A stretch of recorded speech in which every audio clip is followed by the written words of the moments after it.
Hallelujah. Giving the highest. Giving. Hallelujah.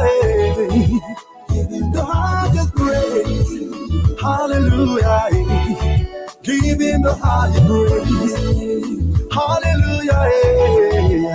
Giving the highest praise. In the morning when I wake up, in the night when I wake up, I will lift up my voice to heaven and give you the highest praise. Hallelujah to my King. Hallelujah to my Father. Hallelujah to my Jesus.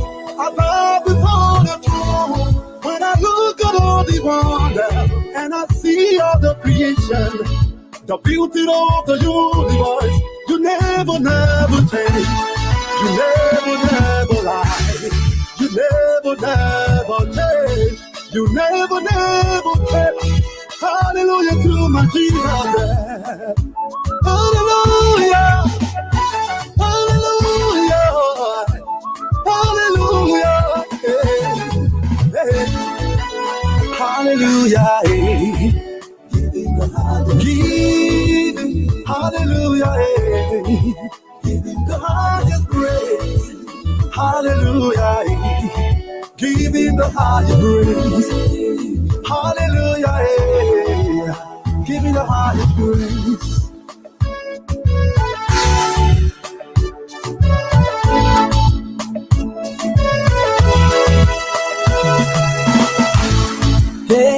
Come let's pray, Jehovah. Come let's worship Jehovah. He deserves the praise. Come let's praise Him. He deserves everything. Oh, the worshiping. Oh, He gave me life. I will praise His name. I'm here to praise my God, oh, because He gave me life. Come celebrate, come jubilate, come now worship Him. He deserves the praise. Hallelujah, giving the higher praise. Hallelujah, giving the higher praise. Hallelujah, giving the higher giving. Hallelujah, giving the highest praise. Hallelujah. Oh yes, hallelujah. Giving the higher praise is why we are here today, this evening. Today is the 28th of the month of June. To want to welcome our viewers and listeners across the globe. I'm Afonso Z, and so welcome you to this program. Stay tuned. Hallelujah, hallelujah, hallelujah to my Jesus.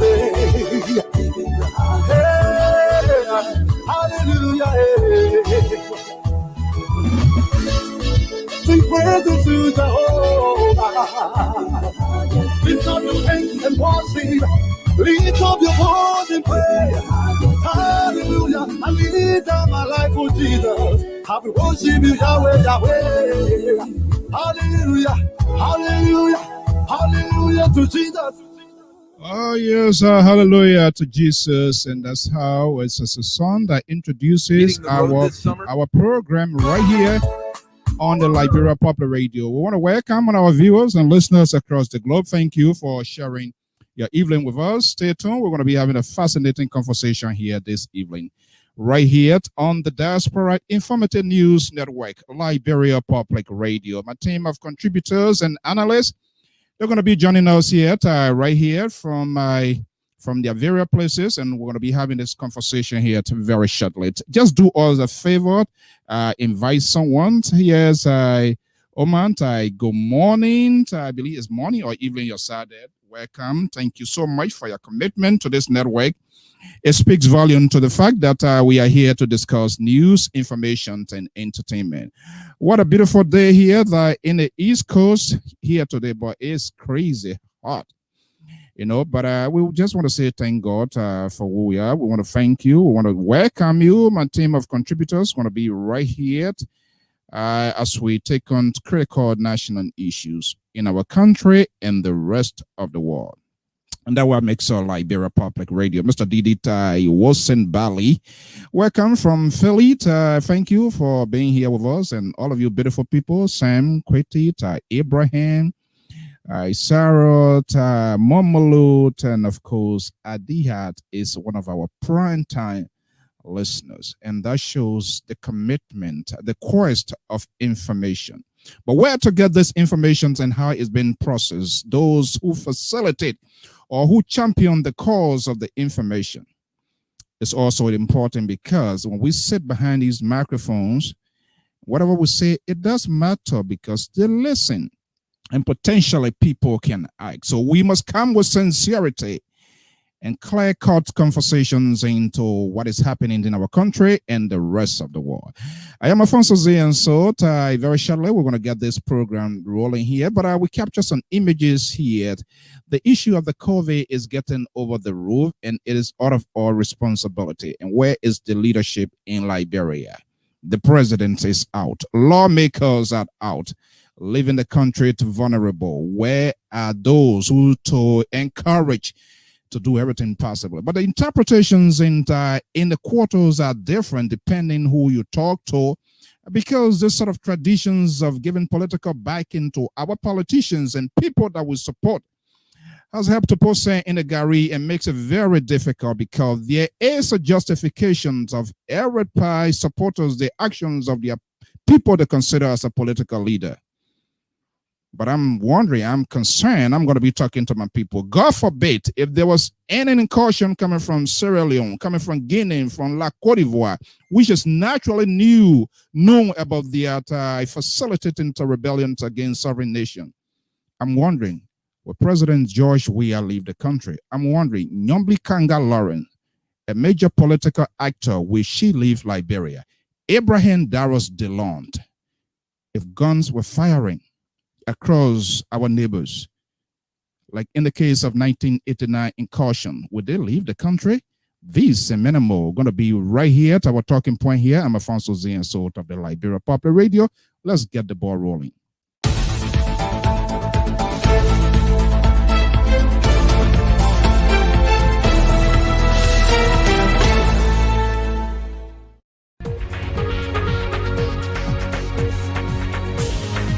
Okay, fair to mention, in the meanwhile, the number 2 executive president of the Republic of Liberia, Chief Dr. Joel Taylor, was all out there today. Let's get a glimpse. Our contributors are coming in, and let's see what she was saying inside Liberia. By the way, courtesy our sister network in Liberia, doing an extraordinary job there. Just bear with me. Let me just bring this here. This is the house. Yeah. Okay. All right. Let's see here. This is Madam Joel Howard Taylor, the Vice President of the Republic of Liberia, out of office. To see what is happening. Let's listen to a little bit. The Vice President, after watching her on social media, decided to construct a mini house for her to stay. And today she's turning over the keys to the homeless who was homeless. Today she's going to be home. I'm told she was homeless, sleeping out in the rain. And the Vice President decided to find a place where she would be for some time. And we hope to talk to her right after this so we can know the genesis of this entire work, how she got to know about it. Okay, so let's listen. What is that? Boss. So people who've been taken care of. That's my cup. What's my cup?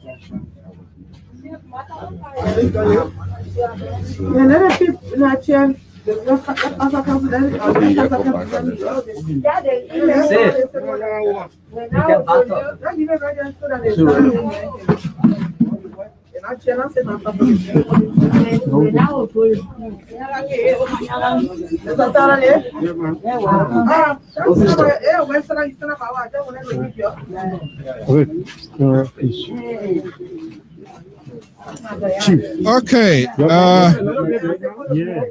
There you have it there. That's the Vice President of the Republic of Liberia. Turning over ceremony.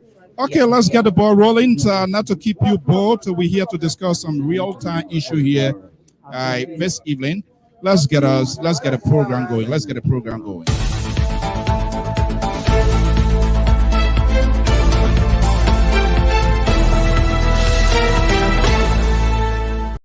Okay, our team of analysts, they are here. Let me just pause this here. We're going to have this conversation going to Australia. Is Lpr senior analyst, contributor, Mr. George Wider is right here joining us here this evening. Welcome to this program.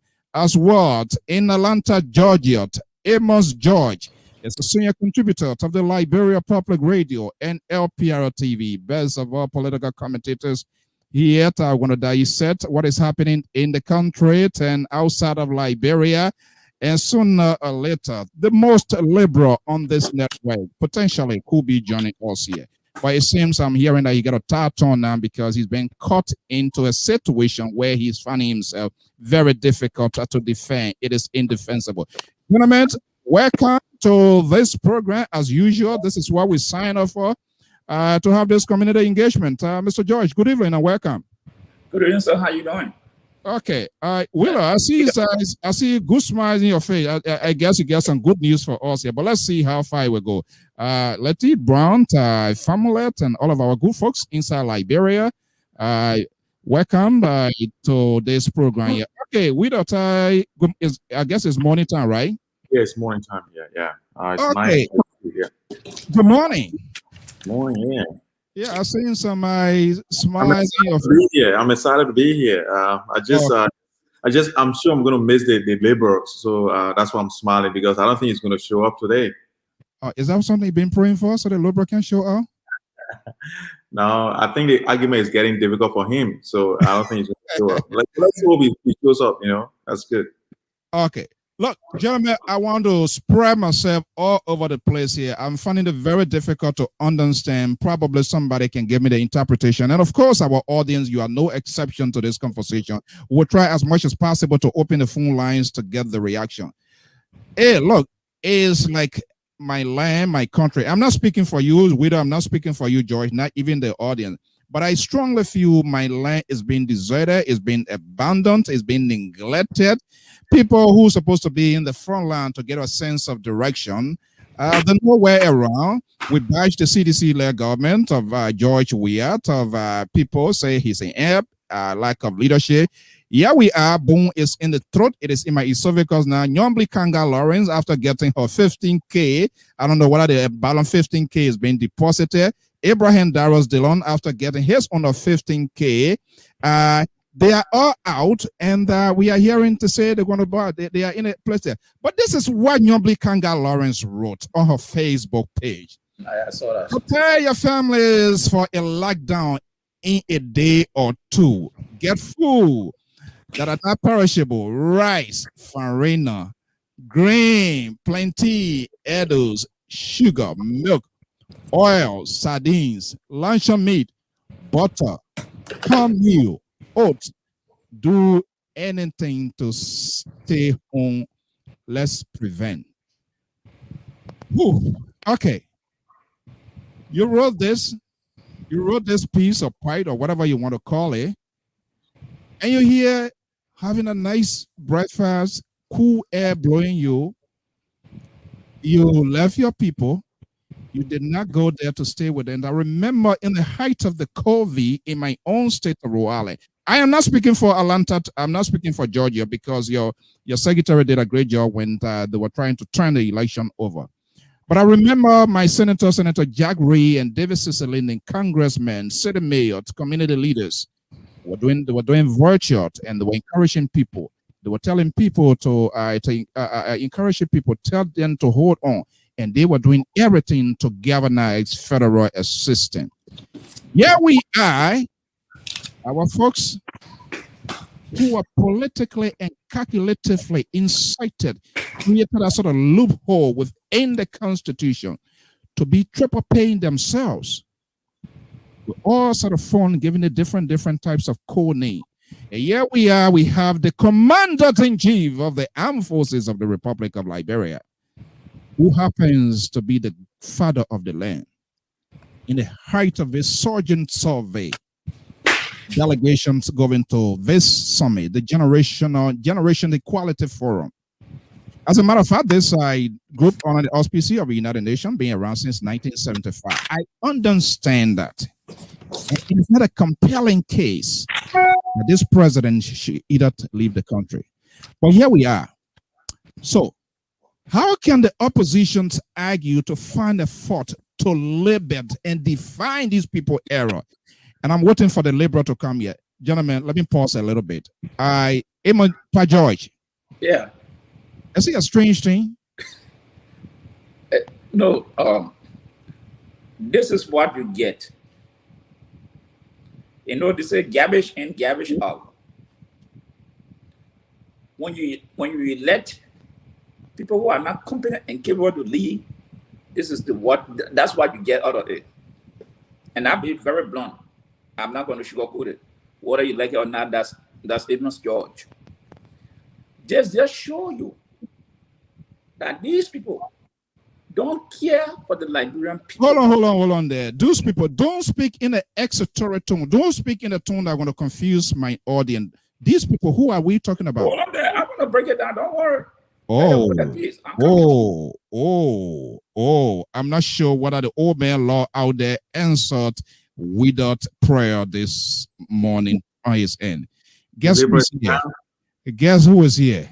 Liberal. The guy who claimed to be a liberty partisan of USA. And I'm quite sure he's going to eat crow here tonight because he's going to walk back. Let me just bring in this liberal here because because Amos George is in the process of exploding here. I don't want him to say I did not hear him. Here come from Saxton, the liberal progressive on this network. Samson, Bloku, Brown, Toe, from Totan to Morovia now in Saxton in White Man Home. Mr. Toe, welcome. Thank you. And good evening to you, Mr. Wida. Good evening to you, Mr. Josh.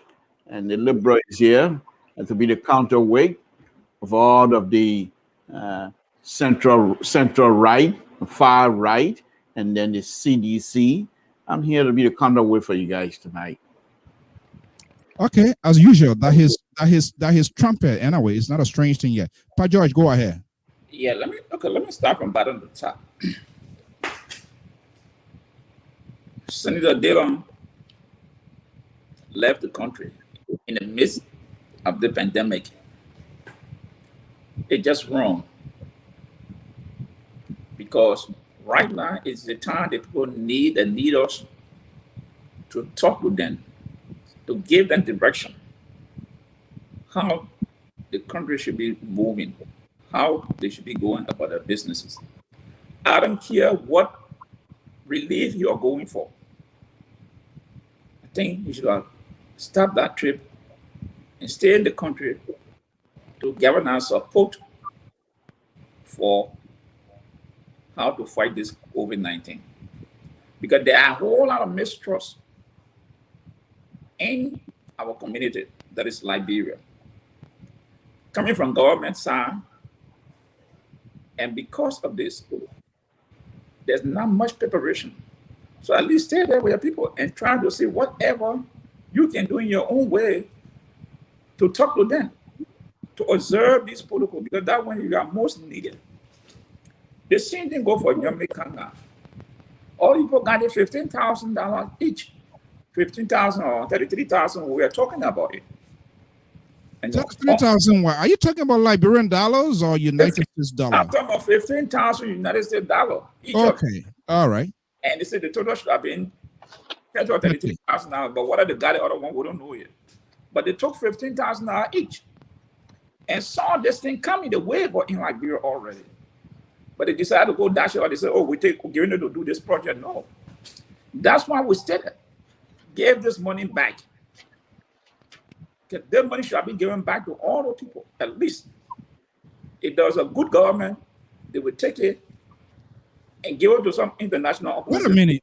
What do you mean when there was a good government? I tell you that, don't worry. You don't got to put war in my mouth. So, but all of them left the country. Now they are here drinking champagne and whiskey, milk and egg, orange juice. I want to drink in the morning, 24-hour air conditioner blowing them. I learned that the deputy finance minister going to Ivory Coast or somewhere to family or he going there too. So you see how all these people behaving. Then you wonder, what is the country that they have at heart? The people they so love dearly. When the people need them most, they are out there. Don't tell me that you went there for whatever the lobby. Don't tell me, I don't want to hear that crap. You should be in Liberia by now. And then meager resources you have, whatever you get, be there with people to break that hard coconut or cassava now. But having said that, and look at the big face president we are. Why he could not send the vice president or the foreign minister to represent him? Why? When the people are dying. So let's say, let me ask a hypothetical question. Suppose there was an attack on Freetown, will you leave? Suppose there was an attack on Guinea, would you leave? Suppose there was an attack on Ivory Coast. So you are this sort of rhetorical question. That's what I'm asking, and not to judge your good judgment here. I believe you are directing that intelligently to our own man George Widow, who support this this government. You don't come out from the chair to send that question to Widow. But in your points, and let me just bring Widow because he's trying to figure out his response. Will the president, will he leave? No. Your citizens are dying. And you're leaving to go attend a meeting. Then the argument I hear from all over is, oh, we should wait to see what he will bring back. He can bring 25,000 ventilators. But those people who have gone already, what will happen to them? Can that ventilator bring them back? No. The government of George Weah saw the first wave of COVID-19. It went down. The second wave went down a little bit. They did not make no preparation. No preparation was made to say, look, the extra attention that they think there will be a third wave. Since it sees down a little bit, let us do something to prepare. So if they come back, we can be able in our weak way to help our people. They did not do it. The government did nothing. The government sat down surprised. Okay, let's not go through the recitation here. I don't want to cut you off here because I see my friend is sitting uncomfortably because you are speaking in an exhortatory tone, so kind of trying to I meant your words here. So let me bring this guy up to like Widow. It seems indirectly he's talking to you. Hey, this is the government that you have defended from time to time, and he's dumping all of this right on you. So what could be the explanation, George Widow? Look, this explanation is very simple. I think everyone has a standard, right, that they want to hold their government officials to. And I'm not here to ask you not to hold your, elected official to account to any standard at which you elected them. So I'm not going to stay here to defend them. What I want to say is that Mr. George made a point that even if the president brings back 25,000 ventilators, it's not going to bring back those who have died. So my question to him as well is that if the president is there or is in Liberia, will those people not die? Can he give me a situation in which will save the people's life because the president is present in the country? I don't think the president is a medicine man. Oh my goodness! You are giving you are turning the astronaut over to the liberal here this evening. Hold on, Pa George. Wait. Let me finish. Yeah, let us not execute him while he's making his point. Go ahead. The thing is that, look, it was made clear. The president has a very strong tie with the French government, especially the president. They have personal friendship. So what is being talked about is that this pandemic is. How would feel that sort of relationship you're talking about as a Liberian people feel that relationship? Yes, I think we have cultivated a lot from it. But let me just continue with what I'm trying to drive at here. I think for the fact that he was personally invited by the French president, I think that tells us that look, they are not just going to be there for merrymaking or just for the generational or general blah blah blah. I think the president is there to discuss national issues, things that will benefit Liberia. So look, and I will throw it out there. I'm not going to say you should not say he should be in a country, but if he's in a country, I want you to tell me the benefit and that is going to actually bring to those who are not well, and instead of going to look for something that is going to make the people well and sitting there. That's what I want to know. If I know that, I might agree with you that he should be in a country because look, I want Liberia to be safe and Liberians to be safe, regardless of who I support. I don't want I have all my family members back home. So I don't want any of them getting sick from this thing. So if you're going to tell me that, George, your brother, your sister, your mom, your dad that are in Monrovia are not going to get sick because the president is president, this why he's not, they are not going to get sick, then I want to know because I want to support the idea. So I'm opening the floor to you.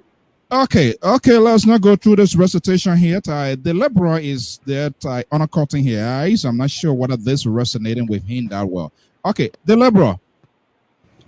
Hold on one second. I'm just calling your name. I said the liberal. Yes, I'm here. I'm listening. Okay. Have you had the privilege to see this? We buy plenty. We buy edibles. We buy sugar, milk, and sardines. Lunch on me. I don't know what I was going on. Boy Scout camp or whatever it is. This is your senator. This is your political leader. This is someone potentially who will someday somehow wants to be president of the Republic of Liberia and put this long laundry list. Umaba sardine, umaba oil, peanut, corn, aftermath of the 15K. By the way, you read it? You saw that? What will you expect the woman to say? For the Liberian people to buy caviar? Or for the Liberian people to go to Russia and buy some Russian meat? The Liberian people should go and think to buy things they cannot afford. Mr. Soul, this is nothing to play politics about. The last time I checked, and that goes to Mr. George as well. The last time I checked, the Senate, they're there. They're not the one in charge by the Constitution to manage the daily affairs of the Republic of Liberia. They are there to make sure that the government, the executive, is checked. That's their job. So that doesn't mean they cannot leave. They are not in chain. They are not the people who are responsible to manage the daily affair of the Republic of Liberia. If the executive is unable to manage the daily affair according to the Constitution, then perhaps the Senate then can say, what's going on? They need to check that. But you can't have the young people, good senator, and my political leader to stay in Liberia. What she's doing is just talking to her people. What was the last time you saw Dr. We are making statements to the Liberian people, except to bring medicine from Madagascar? When was the last time you saw Dr. We are saying anything to the people, except now to fly to France? And guess what? He's going to a conference. The conference is not a conference where you're supposed to go face to face. This is a conference that you're supposed to be having on internet. Are you telling me that there's no internet in Liberia for which the president is going to have to travel all the way around like that? And even if you look at the guest list of the people that they need, his name is nowhere to be found. Where is he over there? I'm going to speculate. And I will speculate. Dr. Weah is in France for one or two things. To make sure he and his people, those that he loves, to take the vaccine. And to also leave our people while they're suffering. And he goes to France to celebrate a wedding anniversary. Mr. Soul, what are you talking about? What government do we have? What is, I'm speculating, I'm entitled to it. I'm speculating, I'm entitled to it. What kinds of government is this that you're going to leave your people have no bed? All of the bed. Oh my goodness. I take everything back before I conclude. Let me take my political hat and put it back, and take my liberal hat and a humor hat and put it down. Mr. Soul, I made a note here, but I made an error. before opening my mouth, there was something I wanted to say. So my brother, Mr. Nathaniel McGee, have my sympathy. For all of us who love their mom, this is a very sad, sad story. I know you're very close to your mom, and hold yourself. God will be there. She has done her job. She educated you. She brought you to a position where now you should be able to take care of her. So if she's no longer with you, we'll feel bad. But I think she has done her job, and we should be very thankful to the mom. But once again, she's your mother. Please have my sympathy. Thank you. Okay, I think that's a very good side of you. In most recent to incite that sort of humanity, and our prayers and thought goes out to Minister Nathaniel McGee. It is troubling to mother and even any intermediate relatives. So that was a good catch on your part. I'm not sure all other things you've been saying went down that well. Okay, so George. Yeah. There are two forces. There are two forces here. I'm not sure. I don't know whether you're going to be in the middle. You listen to the argument of George Weeder, who supports this government. You listen to the liberal progressive, who is a liberty partisan, but he drew a fine line to define himself as Liberty Party USA, meaning we can hold him accountable of his fellow partisans in Liberia. But that trick's not going to work out with us. You see him, he cleverly taking a position, he caved in. He turned around to throw this wheel at the president. And he's not even mentioning anything about his senator, two of his senators, by the way, two of them. And I guess this is one in this modern class. I don't know that business partner he's chatting with or whatever it is. I'm not sure whether Sam Sento is aware or you are seeing that picture. No. Mr. Stowe, we're not going to hold on. You can't continue to play this one picture over. The man has gone on air to explain to you why you were putting business. I put this picture up as well.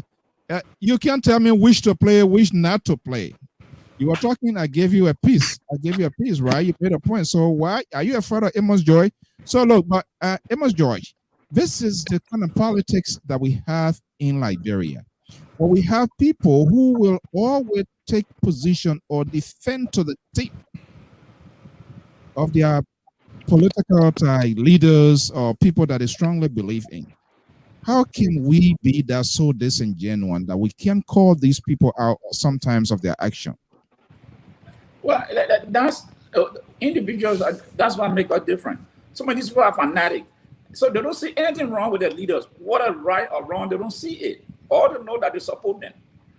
Mr. Tom mentioned that these people are senators. Let me give you that they are senators, but they are the ones who are supposed to see how money is directed towards government. So right now, with the pandemic in Liberia, you got two senators gone. We don't know who has left the country. So how can they, if there's a discussion, how can now they be represented there at that discussion to make sure that the constituency get what they're supposed to get, knowing what Liberia look like today? You want to give them that pass? They have the right to travel, but the timing, that's another thing. And I always say to the people, Mr. Toll, that things can be done legally, it is their right. But sometimes it's more than wrong in the face of what is happening at that particular time. And this is what these people did. They took 15,000 and walked away with it. They're gone. In the heat of this thing. And you want to say, oh, there's no problem? For me, I have a problem with it. You don't have a problem? I have a problem with it. But let me go back to Mr. Weeder. You said that the president has a very good relationship with France, with the president, to be exact. The first trade went, I think, got $10 million. Let me admit that time. We don't know what that money came, and if it came, what was used for, nobody knows. But then, you remember when they said the president, the French president, was coming to Monrovia when Smith made all the headlines, and there was a strong statement from the French people that he was not coming, and the government of Liberia had to retract that statement. So what is this strong relationship you're talking about? You're my good friend. I can rent to your backyard. I can see your house. Then they say, oh, I'm coming to your house. Then I say, no, I ain't going to that house. All right, right here in the house is our own professor as well. Now, Professor, let me say this. Let me come to your second point, Mr. Owida. You mentioned that if the person stayed in the country, what difference will make? Will it bring the people that die back? It won't bring the people back. But they call something preparedness. If the government were prepared, the language would have been different today. They had not done anything to prepare for the terror. Hold on. Not the presence of the president anymore. You were talking, I did not interrupt you. Did not interrupt you. So just give me your response. Because they didn't prepare, this is why I see like people are running around like chicken that you cut the head off. When the wave came, after the second wave, what were the preparation, what the mechanism that your government put in place, just in case they look, if any come back with a meter resource, we will start from that point. Show me one thing. When the Minister of Health said that we only got 100 oxygen tank, no selling here for the oxygen tank. 16 months gone, no preparation. And you telling me if the president would have stayed there, it would have been no difference? If he would have stayed in the country and do what he's supposed to do, we would have seen the difference. Now you running around, going to bed. Why? When will we stop being this old man beggar? Okay, look, let me answer that quickly. Look, currently I'm home. Before you come to that, welcome in the house of LPR, senior contributor and political analyst. Is a strong supporter of the ruling party's CDC. What do you mean? ECDC. Said Labord Zawlo is in the house. Professor, welcome. Pat George was asking a question. Let me play this here, then perhaps it's going to give you a sense, Widow, and then we're going to bring in the professor as well. Let's see here. In order to detect and diagnose so that we know specifically what variants are circulating. As you probably may note, in the United States, the Delta variant is becoming or is poised to become the dominant variant in the U.S. Infected COVID-19 population. That's where we are at the moment. Yeah. Okay. Talking about the government have the capacity to deal with what is ongoing now. You as expert, you talk to people there. You went there. Do we, as Liberia, have that capacity to deal with what is happening now? From a technical, professional point of view, I would say no. Liberia does not have the adequate capacity. I will say no. Liberia does not have the technical capacity to deal with it. Those are the words of Dr. Chris Dubanyan recently, right here on the Liberia Public Radio. Let's start the stage. Widow, go ahead, and I'll bring in professors. Thank you, Mr. Zawlo, for joining us. And look, what I was saying before Mr. George came in is that what Mr. Yan, and MD, has said, technically, he said technically speaking, Liberia is not prepared for that. When we say technical, we don't mean logistics. And I think Mr. George here is actually referring to getting prepared logistically, getting more ventilators and all these things. What the doctor said, he said technically they are not prepared. Hold on, let he done with part, then you're gonna have it. Technically, they are not prepared. So if you say technically they are not prepared, there are so many reasons why technically people will not be prepared, but logistically are there. And even as it stands, look, I'm here in Australia. Right now, I'm on a lockdown. We are on a lockdown in my city. The first thing that happened was in church on Sunday, we got locked down. They said 1 p.m. It was 2 hours to the lockdown time. We ran indoor. We are still indoor. And we have cases and they are doing contact tracing. However, our people here donated most of the logistics we had to India because India is our next donor. They donated all those things. That people came here to collect those things to take them back to India, and these things happen. So if you see the president is leaving, that means he's going to get something for us to use to fight. We can use our bare hands to fight this disease or this virus.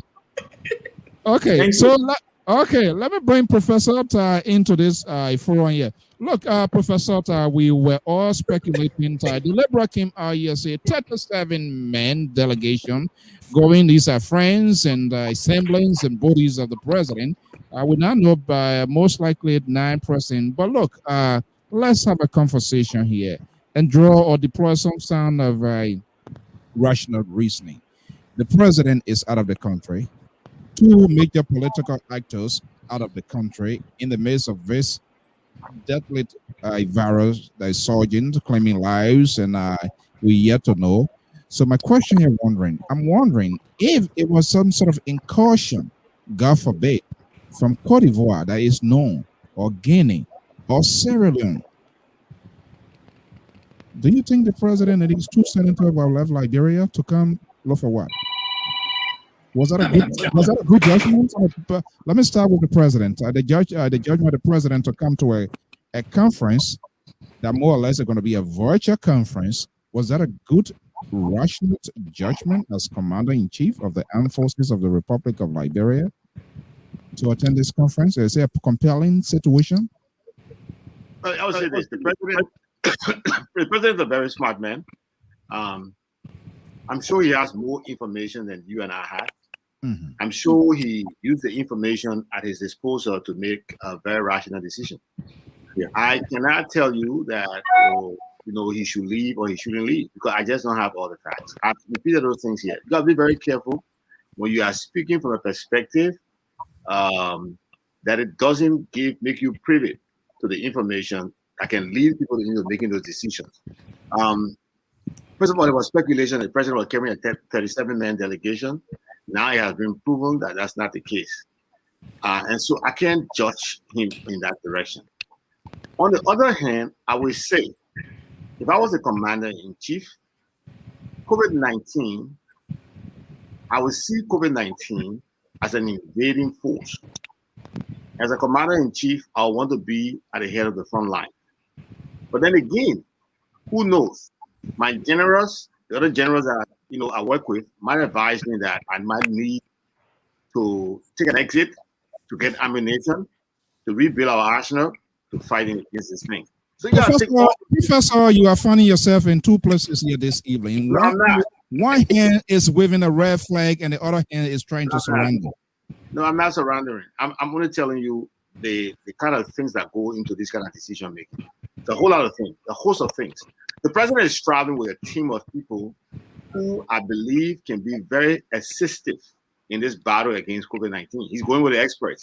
He's going with the Minister of Foreign Affairs, who has the capacity to negotiate with his foreign partners to get the kind of assistance that we need. The other thing I wanted to talk about here is that I heard Mr. Wida talk about, and I listened to my friend and brother Dubayan, and he was very clear. I don't know which African country would be having the technical capability to deal with COVID-19. We just don't. Africa, I just ended a science conference with science teachers across Africa. And it's clear that in Africa, we just don't have it. We don't have the technical ability to deal with these kind of things. So we continue to rely on the technical assistance from the WHO, our foreign partners. And sometimes to get those assistance, we might need to get, to travel in and out of the country to be able to get it. I think what Liberian people should be mostly concerned about right now is we should be concerned about what happens after the president's visit. Does the president's visit put us in the position to defeat COVID-19? Or will I be fair? We get some sort of broad spectrums of this in order to put apprehensions and all of this here. We should wait after the visit. What happens after the visit? In the meantime, I'm not telling. That's what I'm saying. We should do, because here's the issue. The issue here is that the visit is inappropriate. The visit was not supposed to be made. So I want to say in that direction, in terms of making a conclusion in that direction, I would think it would be better to wait to draw this conclusion. In terms of the fight against COVID-19, in the absence of the president, the Minister of Health and the cabinet have already been making other decisions concerning the fight of COVID-19. So they're not sitting down doing nothing. They are taking actions. They are taking action. Okay. While people are on the air, let me just finish the last thing. While people are here criticizing, government is discussing some serious matter when it comes to COVID that most people are not privy to. I know a discussion that took place in Liberia today. What, And can you share that with us? I can't. Why? Because the people who are responsible for sharing information will share at the appropriate time. But I know that nobody is sitting down doing nothing. I think we are losing some of the best and brightest. It's a concern for government. And so they are doing everything possible to solve this problem. Okay. The Liberal. Yeah, Mr. So. You heard the professor. Can we retract what statement? Are we getting ahead of our shadow here? And tomorrow comes tomorrow at the end of the visit, even though what the professor need to know, this is not Gregory Bush. What the professor need to know, we are not in poorer society. This is the government of the people of the Republic of Liberia. You're telling me that these people are doing things, but they know they will tell us later. Professor, please. You are a professor of CDC. We know that. But please, spare us sometime. When you get on here, give us some at least credit. Give us credit that we Liberians have the ability to understand. This man was elected through the front door.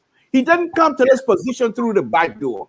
Now you're telling me he's going to work for it on behalf of the Liberian people. But yet still he cannot specify why he's going over there. What are some of the things Liberians should be expecting? We're not telling him to come and tell us the national security issue of what is happening in Paris.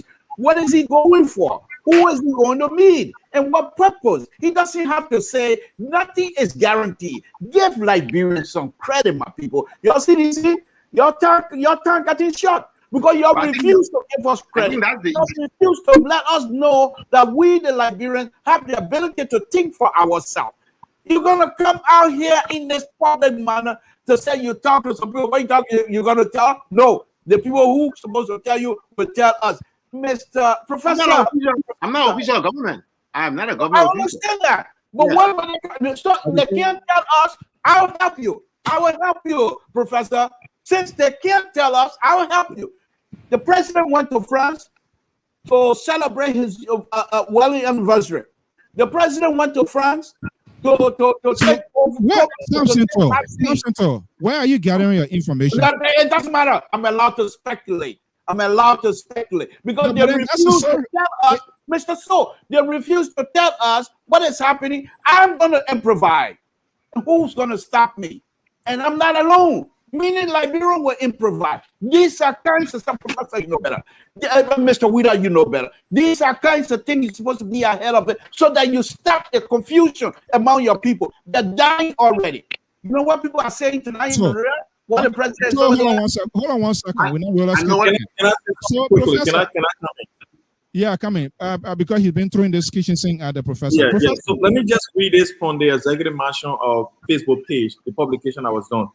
President, we are to address the 2021 Generational Equality Forum.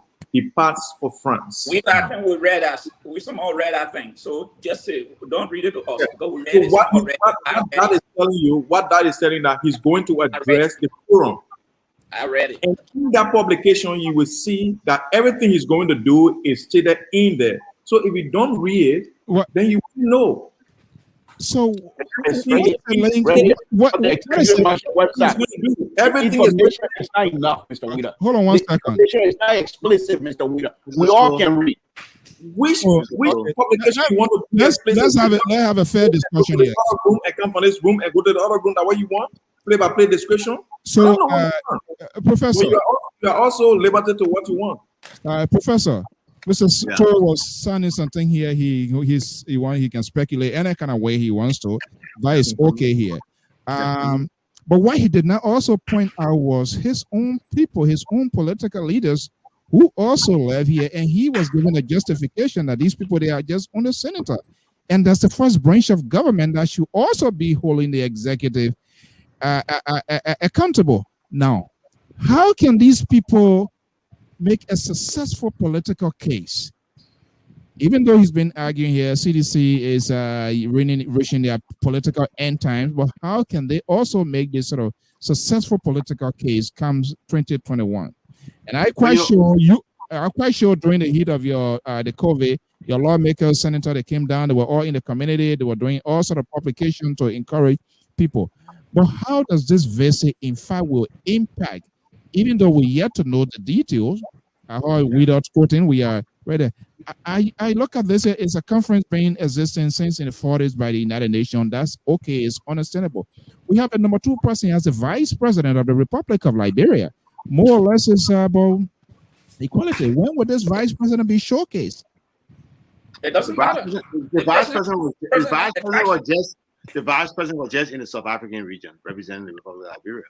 Mm-hmm. She was just in South Africa representing the South African region that represents the Republic of Liberia. Look, let me tell you something. For me, I could care less what Yomli Kanga Lawrence or Darius Dillon does or what they are. What concerns me right now is how can we defeat this virus? You know, today, very early this morning at 4 o'clock, I got a call. I got a call from the principal of my school. He was in tears. He was telling me that it's becoming extremely difficult to get the very young ones to observe the COVID-19 protocols. They can't keep the mask on. You put it down the floor and then they pick it up and put it back. How do we solve those problems? I also got a call from a couple of my relatives today about the challenges they have to endure in fighting this virus. I think right now, politics must be put aside. And together, we should be thinking about ways and strategies on which we can defeat this virus. The president could stay right in the country, and this virus will eat the entire nation. So politics shouldn't be what guides us. How? What can we do to prevent this virus from wreaking havoc on our people? Now, I know the president. I understand that he would not leave the country to go on a pleasure trip. Exactly. I know that his visit to France will bring back to the Liberian people things that will assist us in defeating this virus. I know that for sure. And very soon, I know the president and those who work with him will be able to communicate to Liberian people the benefits of his visit. On the other hand, I equally believe that Senator Dillon and Senator Yomli Kanga might also make some efforts around here to get things that could help their constituency in helping to defeat this virus. So let's be very careful. When we start dismissing, when we start criticizing people for their actions, when we do not know their intentions, when we do not know their plans. Now, you will say, why did you communicate? Are you giving this justification? Are you giving this justification because you are falling in the same boat with No, that's not. No, when it comes to the people of Liberia, I put this on the side. I put the interest of Liberian people first. So listen, I don't see this as CDC will be defeated because we didn't do X, Y, and Z. I see the virus as having a potential national security implication for my country. And so let's not address it from that perspective. Let's put politics aside. Let's begin to talk about the science. Let's begin to use this forum and the many others to communicate to Liberian people that Bill Gates did not put anything in that vaccine that's going to kill them, that nobody's going to die 2 years after they take that vaccination. Let's focus on those things. Let's be educative. Let's be assistive. Let's be supportive of our people. Let politics come afterwards. Our country is under threat. Our generation, our future generation is under threat. Let's focus on defeating this enemy. I think that's what is important. Let's take a quick commercial break and I will be right back.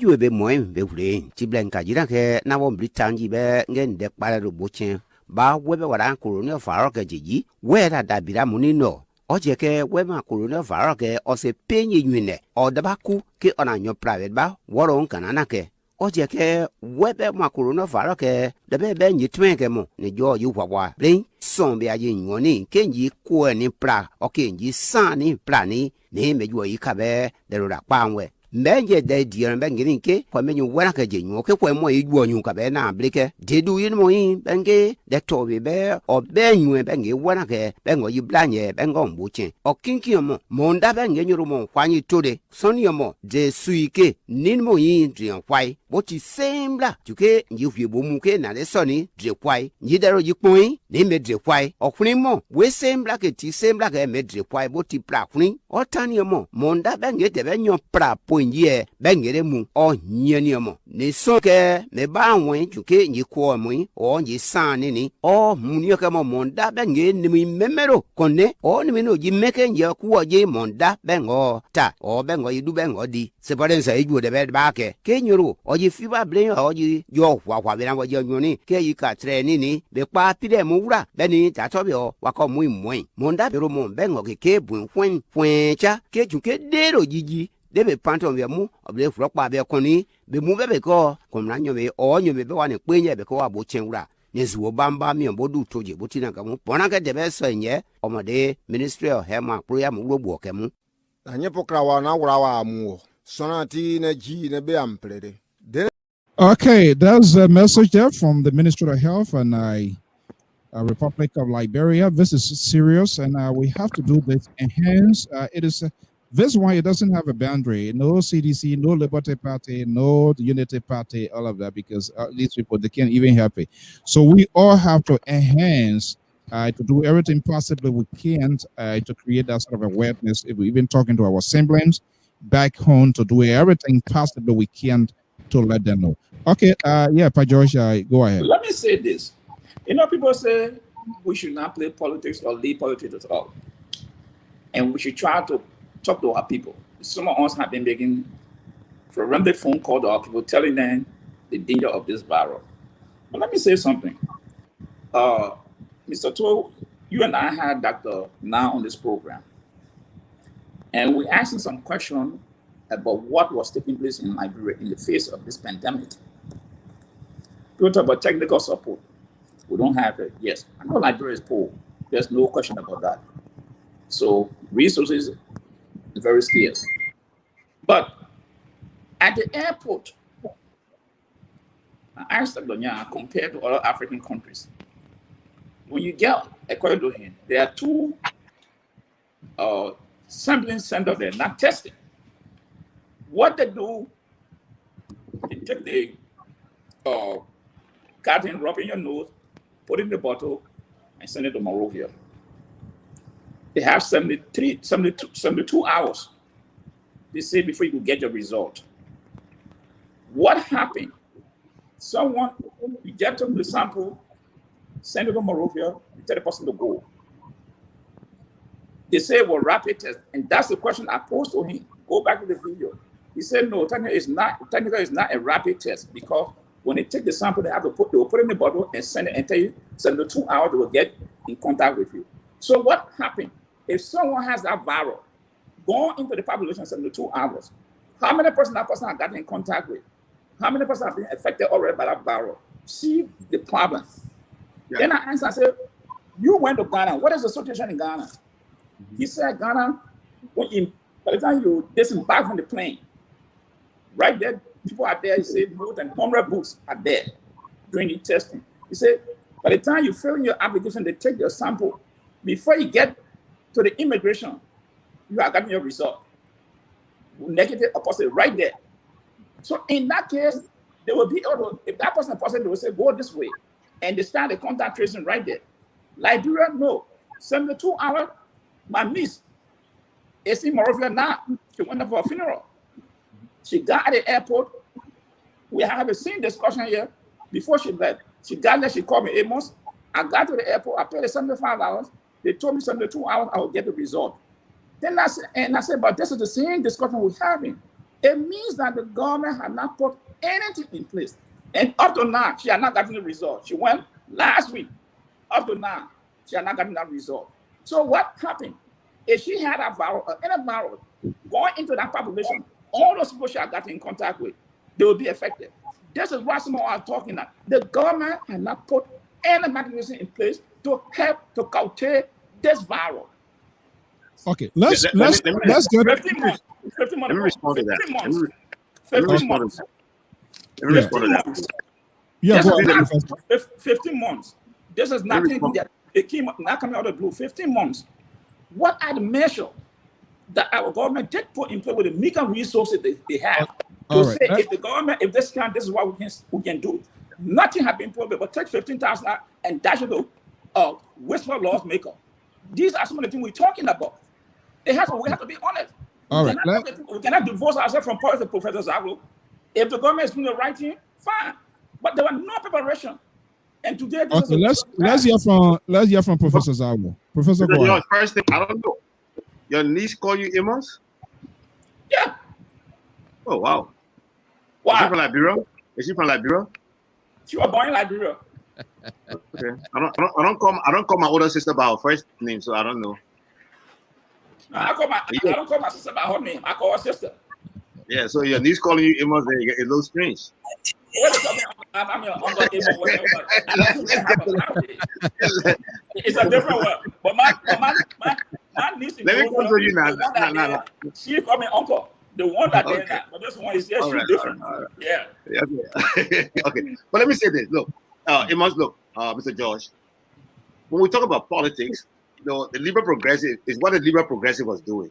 After he engaged in what he said, then he said, our time is coming. That's the politics. What you just said, trust me, I 100% agree with you. The protocols presently at RIA is unsustainable in this battle against COVID-19. It must be changed. But here's the thing. To change that, it will require that it will increase the cost of the test. Even in the United States, they do tests and they give those rapid tests and result at the airport. So if you don't do a test, you can go to the airport, take a test for $250, I think, at Dallas Airport in the Washington, D.C. area, and you get the result immediately. Now, is that something that the government should be thinking about doing? $75 US for one in Liberia, $75 US. Yeah, but that's what I'm saying. The $75, according to what I know, might be inadequate to get the kind of test that you would get an immediate result. Professor, it's our let me finish. I'm saying it's something that maybe the government should be thinking. And that's a wonderful suggestion you just made. That's good. That's not politics.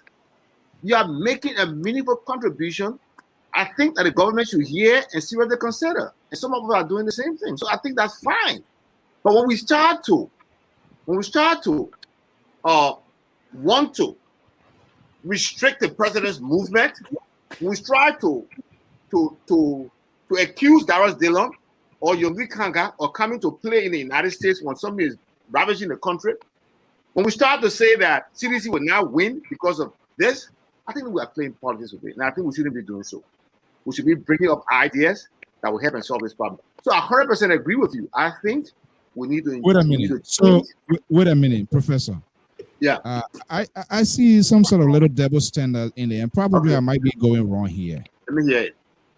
If we were to have all of our lawmakers, cabinet ministers, just leaving the country because Liberia does not have the capacity... Liberia because Liberia does not have the capacity, and they are coming here to establish or to make contacts to help the country. What sort of message? If all of them are living together, it will be bad. But when few are living,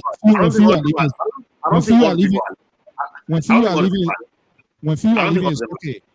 No, I don't think all of them are living. So what I'm saying to you, okay, let's do it. Do you think they have created an awareness enough to tell their people the danger of this? Why were you not here? Let me just place this here. Let me listen to me. I'm sorry. I didn't allow you to finish. It's important for them to create awareness about the virulence of the virus. If they have not done so, that's wrong. They should do it, and at the same time, even while they leave the country, they can still be communicating to people in Liberia about the virulence of the virus.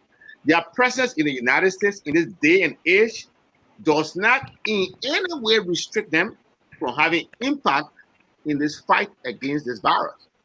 You listen to something you just played in a local vernacular. they could still be promoting those same things. They will have people who work for them also be going to the communities and at the same time promoting it. What I'm saying to you is that in this day and age, their presence here does not restrict them in any way from achieving what they could have otherwise achieved. So let me ask a question before I bring in the liberal here. Do we know whether these people they have ever the vaccine ever been the minister here?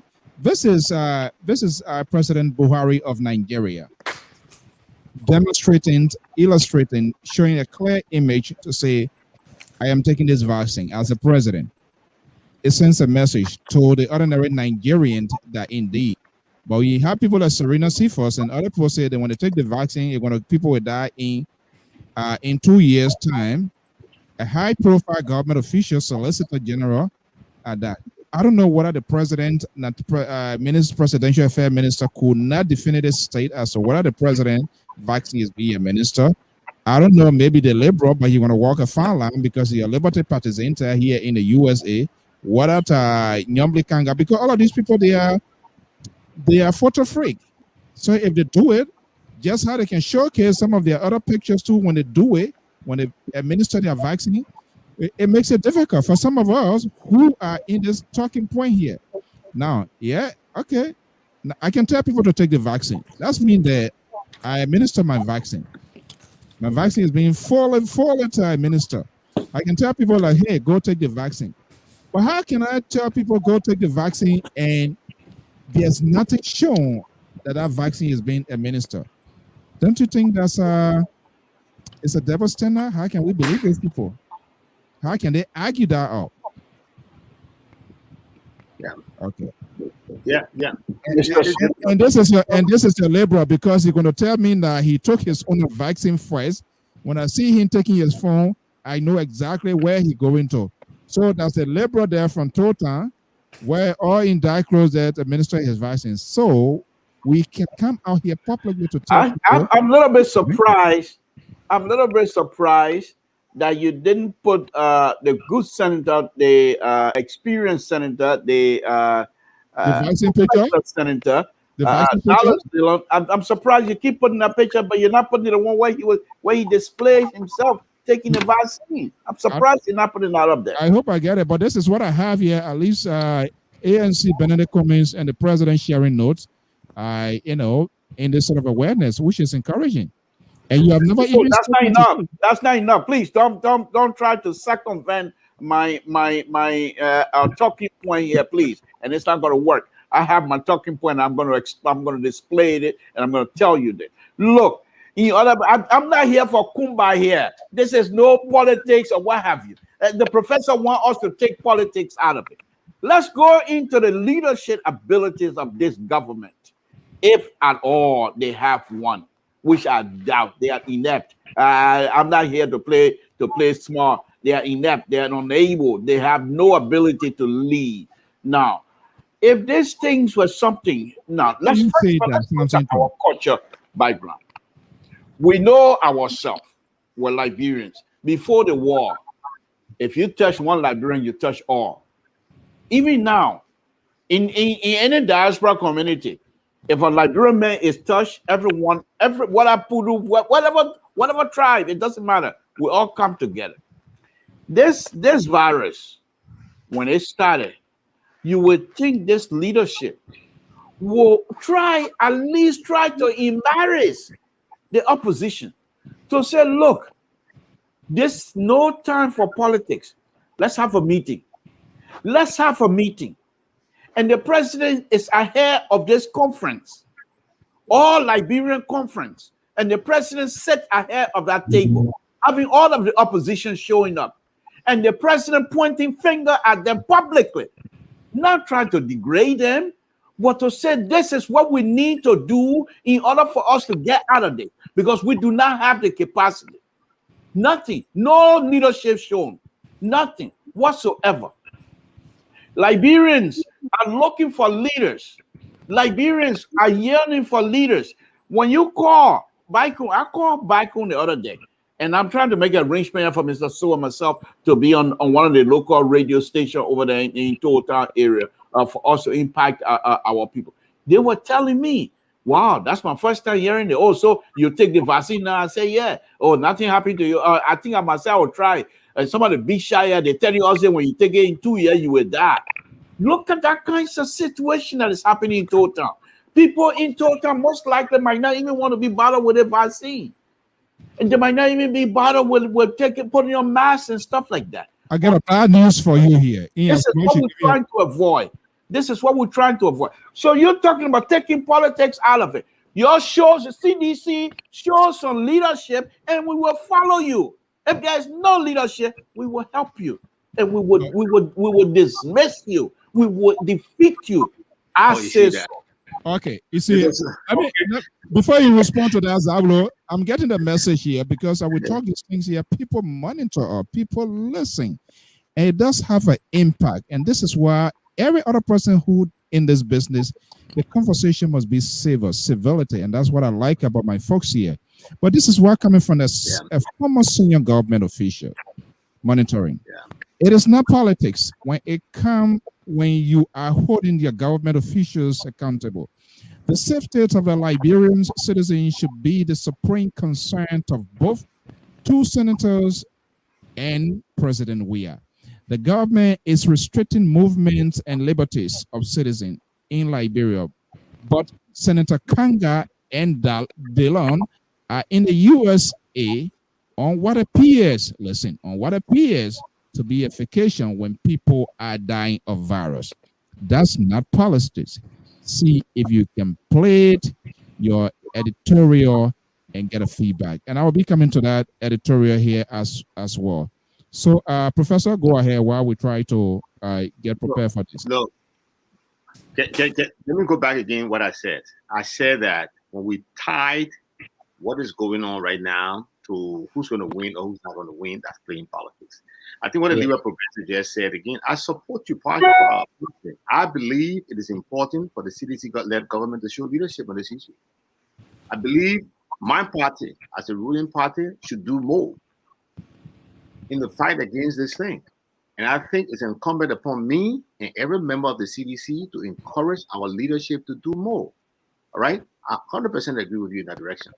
I just believe that we should take some. Now, and again, I will repeat. Now, here's the thing. I will always want to talk from the information I have. Look, will I do what Senator Dillon or Senator Kanga are doing presently if I was in their position? Perhaps not. But I'm not going to tell you yet that what they are doing is right or wrong or is inappropriate, is poor judgment, because I do not have the facts that led them to make the decision that they are making now. So we got to be very careful. Staying at home, you could stay at home and do nothing. Look, how many senators do we have in the House of Senate? We have what? 30, right? 30, so the two of them are no, gone. not 30. They're not even 30 yet. So they're 30. Okay, let's call it whatever number is. But 2 are gone. I think 28. That's fine. Okay, that's fine. Well, here's what I wanted to say. You got the rest of them there. What are they doing? What are we hearing about them doing? So it's not just about staying home. It's about doing something. Are you hearing anything? Do you know anything about any senator doing something that I don't know about? Any one of you guys? Hold on 1 second. I don't know, because since I've been browsing fields, I haven't seen any activity or any senator yet. That's my point. All right. Okay. So let's go to the first. Let's go to the first caller, and I'll be playing the editorial so that we have feedback here. I have the first caller. Caller, are you there?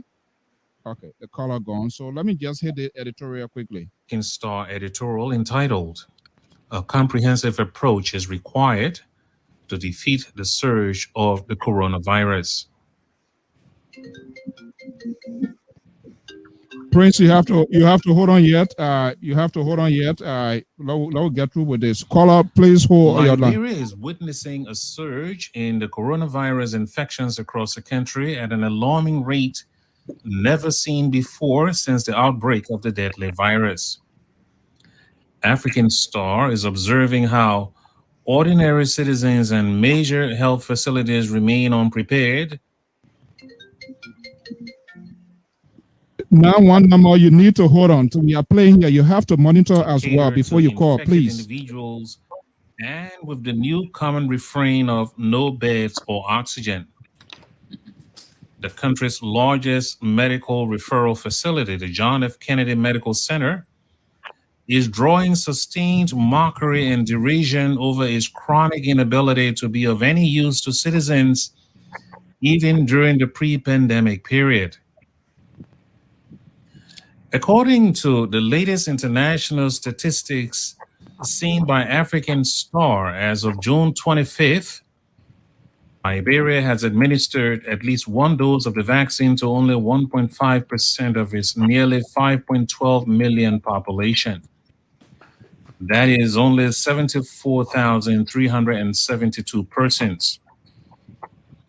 Only 2,270 persons have been fully vaccinated out of the population, and a reasonable assumption is that the bulk of those individuals reside in the capital, Monrovia. This is not acceptable.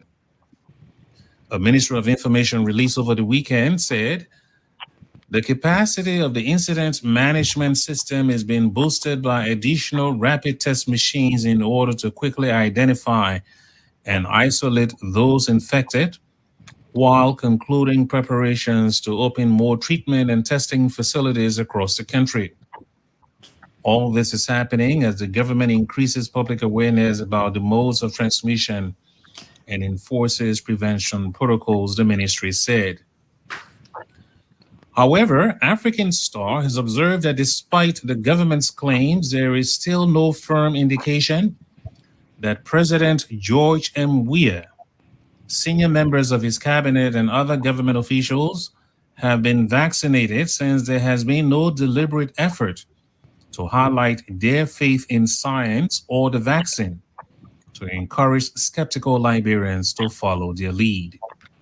Also, there is an absence of concrete public relations campaign designed to mobilize and educate citizens and residents throughout the country about the symptoms and treatment of coronavirus that include testing sites, healthcare facilities, and counseling opportunities that are available to the public. The only coronavirus testing site in the capital, Monrovia, is the country's health ministry, which is inadequate and inaccessible to most people.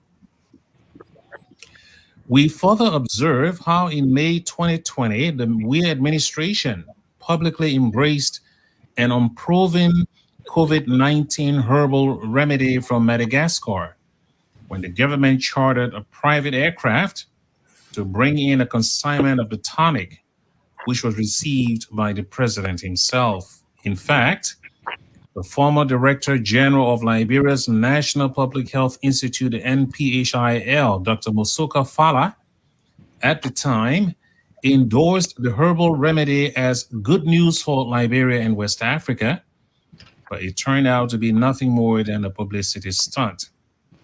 That was the end of that exercise after government expended over 70,000 United States dollars. African Star continues to observe how poor management and lack of transparency continues to undermine the country's minimum effort to curtail the surge of the fatal coronavirus. For example, with legislative backing, a $25 million United States stimulus package meant to provide relief for an already economically depressed and traumatized citizenry was approved only for resources of the multi-million-dollar program to be stolen and misappropriated. The lead government official for implementation of the program, Mr. Wilson Tarpe, cannot sensibly explain the outcome of the effort and remains employed today. Resounding calls for the audit of the program remain elusive because of partisan loyalty. Apparently, the Justice Ministry, Anti-Corruption Commission, and the Government Auditing Commission have adopted a hands-off approach to holding those connected to the program accountable, as they usually do in alleged corruption and mismanagement cases involving apologies of President Weah and the ruling Congress for Democratic Change political party. On Sunday, the National Public Health Institute released updated data indicating 106 new confirmed COVID-19 cases, 7 new deaths, and no recoveries since June 25th. This information, however, is not inclusive of unknown cases which are not officially reported or recorded at medical facilities across the country. Official infection figures are believed to be woefully and allegedly underreported by the government. But the fact is that citizens are presenting sick at hospitals, clinics, and in their various communities at an alarming rate. Liberians remember the horrors of the Ebola pandemic between 2014 to 2016 and are very scared because even some prominent citizens are reportedly dying daily from the COVID-19 pandemic. Precautionary measures, including mask wearing, social distancing, washing of hands, and avoiding mass gatherings, appear to be optional among citizens and government officials. This information on the efficacy of the COVID-19 vaccine is allowed to fester and spread in the population with no real attempt at a credible public awareness by the Ministries of Health, Information, and the National Public Health Institute. This information breeds mistrust and avoidance of the vaccine, which we believe is relatively safe. Some Liberian government officials and ordinary citizens are using social media to repost and circulate unfounded and baseless claims about the lack of efficacy of the coronavirus vaccines, especially those from Western countries. This is wrong and has to stop. The resultant deaths and serious illnesses among citizens are needless and in some instances preventable. African Star advances the following recommendations to the government of Liberia and President Weah in order to take control of the fight against the pandemic and save lives. 1, that the government imposes a 2-week lockdown on schools, limit market activities and public transportation of people and goods to essentials only. Decentralize the distribution of rapid testing of the population, beginning with major population centers across the country. 3, deploy the National Army to assist with civilian rapid testing and support at health facilities. 4, stand up a national public and private partnership of health professionals and the media to undertake aggressive COVID-19 public awareness campaign. 5, that President Weah, as a matter of urgency, call for the convening of a joint session of the National Legislature to apprise them of the urgency of the deteriorating health situation and request needed resources. 6, that President Weah and senior members of the executive, legislature, and judiciary, all political and civic leaders, if they have not done so, demonstrate support for the vaccine and science by taking it publicly and urging all Liberians to take it. 7, that the Liberian president provide weekly updates on progress or lack thereof on the fight against COVID-19 pandemic and recalibrate response if necessary. 8, that President George M. Weah constitute a multi-party national commission with the responsibility to help facilitate recommendations.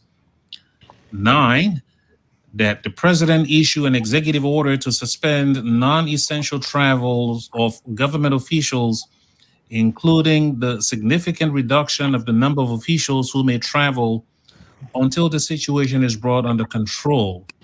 And 10, that the Weah administration provide a full and comprehensive report on the $25 million United States stimulus package. African Star reminds the government of Liberia and the president that the singular and most important duty of governance is the safety and well-being of citizens at all times, especially this period of the alarming surge of coronavirus infections in the country. We also challenge all Liberians, irrespective of political persuasion, creed, and tribe, to join in a common and unified effort to defeat this pandemic and ensure that Liberians and residents no longer die needlessly from COVID-19. We are convinced that a comprehensive approach that is spearheaded by President Weah with support from all Liberians and or foreign partners remains the most logical and effective measure to halt the surge of the coronavirus. We at African Star remain committed to using our platform to facilitate the implementation of our recommendations in the supreme interest of the West African nation and its people. This editorial represents the view of the editorial board of African Star.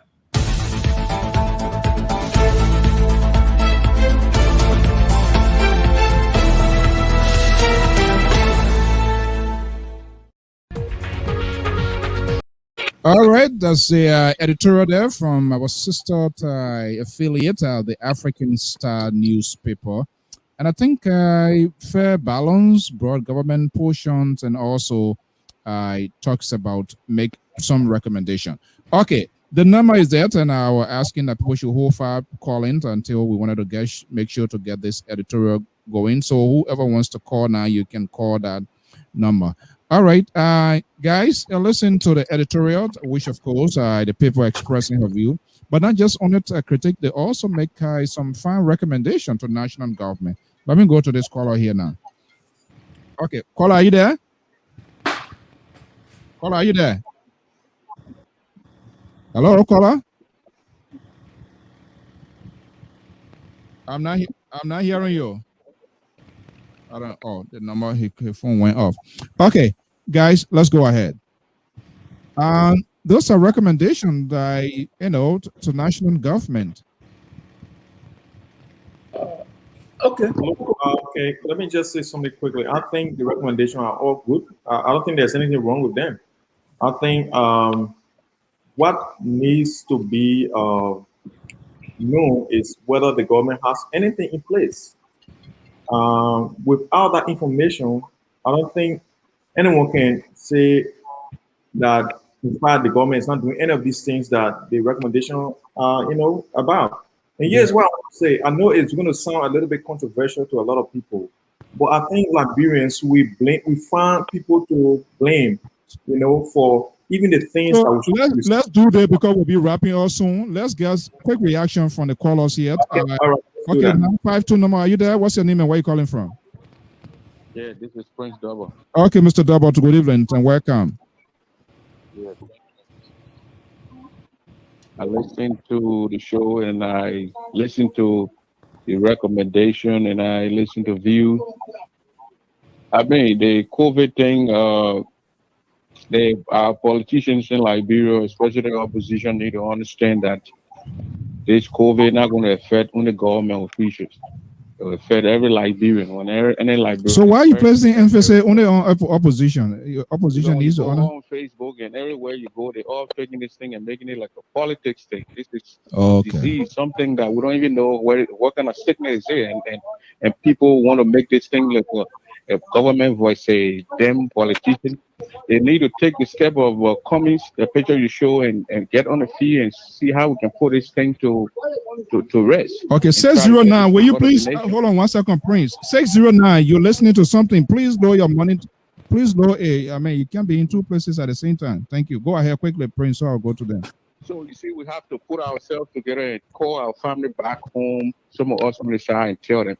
I was in Grand Gita in April 26th to be specific. I was in at a little club area where I was stopping at the cash area on Mosepi Harris Street there in Zwedru. Mm-hmm. And these guys were taking the vaccine around in the cooler, they go around with the vaccine. And people chase the guys from the area that they shouldn't come in the area because they think that they want to jet some people with it was funny that day because they chased the guys, they ran and went in the back. So the government need to get on its feet and start to go into the counties and try to tell the people that this vaccine it's not there to kill people. I'm a sedition, but actually some things that I saw too, Mr. Todd, it needs to, we got to be fair because this is human life. It is not about politics. The government need to do very good thing and put things in place. The government didn't do good and that thing enter the country. Okay. I enter Liberia, Mr. So, I mean, I call you So too. I entered Liberia with my daughter. I paid $75. I took the COVID test, which is cheap as compared to other African countries that charge $150. Nobody gave me my result. Up to the time you returned? I left the place. I didn't get the result. The only time I got result when I was coming back. And I went there to go do my COVID test. I said, this is wrong. Because if somebody come in with a COVID and you take the person test and the person going to the family outside there, they're going to their relatives, they're going to go meet people out there and start hanging out. You know if the person carrying COVID out there? So you guys need to give people resort here. If people got COVID here, you quarantine the people right here. And then those who don't have it, they leave. You can't give somebody test and you give them result. Wow. There's no point of giving the test in the first place. You're not going to give me result. So what Pat George said, that's I think his niece it's actually true. But for Pat George to say his niece that Liberian African woman to say George. Oh, come on, Prince. About his niece. When you go to Liberia and they give you that test, Pat George, you don't get your result. The only time you get result when you're coming back, you got the airline will want to see that result before they put you on the flight. So that's why they get that result. Okay, but thank if you you, enter the country, it's dangerous. So I mean, people see the Indians came in. I mean, the government was able to stop any flight from entering from India to enter the country. All right. Now the poor people are rich. Today I just lost one of the giants in our family to COVID. Right. And it's Gali. Yes, I heard that. Yeah. 5 days in the morning they called me. The man died from COVID. So it's killing everybody. It's killing anybody. It's not just killing people. It can't be shy, poor people, everything. So we need to put politics aside. You get on the government and blasting the government on your show. They ain't doing any good with the COVID here, no you need. All right. Thank you so much. Thank you. Okay, and that's a hard call sedition there too. So and that's what we want people to do, because if you like something, if you support something, you assistant, do everything possible you can to help to give a good sense of direction. That's what we want to have. Don't see a way and you say no, it's black. And and sometimes having this conversation, people think that there's a hate, even though there are some others that is glaring that we can see it in terms of they say it and they don't make recommendations. You saw the editorial here. They point out some of the flaws and they don't just leave it at that. They also make their suggestion. But that's true. But the editorial has problems.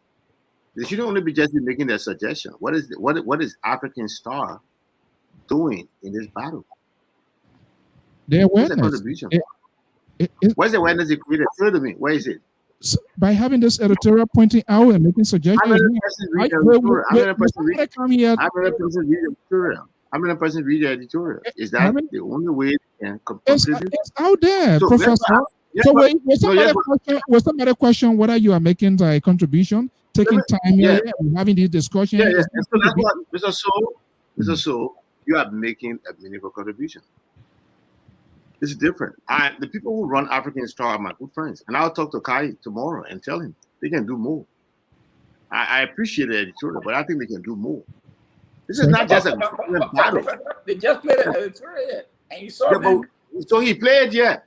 Where did they play? They are print media. Yeah. How widely read is it? So. Oh my! I don't think that should be the question. My point to you is this. Let me tell you this thing now. Let's be fair.